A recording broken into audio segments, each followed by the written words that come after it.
तर बघू शकता आपण ह्या मंदिरात आलेलो आहोत. तर हे मंदिर किमान झाले 1000 वर्षाहून अधिक वर्ष झालेलं आहे हे मंदिर तयार केलं आहे. तर तुम्ही इथली आकृती बघू शकता कशी आहे.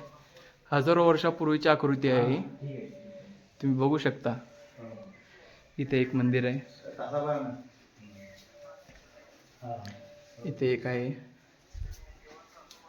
इथे पण एक आहे.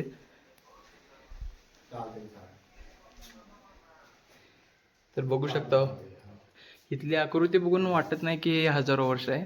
हजारो वर्षापेक्षाही अधिक वर्ष झाले असतात हे मंदिर तयार झालेले आहे. तर मित्रांनो तुम्ही बघू शकता इथं हा आहे कुडल संगम. इकडनं एक नदी येऊन इथे मिळते.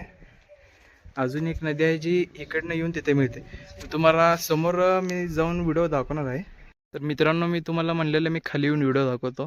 तर तुम्ही बघू शकता इथनं ही जी आहे ना ही भीमा नदी आहे आणि ही इथं येऊन ती इथं सीना नदीला मिळते. ही सीना नदी इथं आहे. तर ह्या दोघांचा संगम होतो म्हणून ह्या जागेला कुडल संगम असे म्हणले जाते. तुम्ही बघू शकता आपण एकदम पाण्याच्या जवळ आहे. आणि तुम्ही जर आलाव तर कुडल संगम ह्या गावाला आलाव तरी नक्कीच या माझ्या मते. तर तुम्ही येऊन इथं तुम्ही बघू शकता की किती चांगलं वातावरण आहे. फॅमिलीसोबत अवश्य या तुम्ही. ओके. तर तुम्हाला मी अजून काही ह्या गोष्टी सांगू इच्छितो. तुम्ही बघू शकता इथं मासेमारीसाठी बोट वगैरे वगैरे ठेवलेली आहे. माझ्या मते तुम्ही एकदा तरी तुमच्या फॅमिलीसोबत ह्या मंदिराला आलं पाहिजे, कारण हे मंदिर एक नंबर आहे. तुम्ही बघू शकता.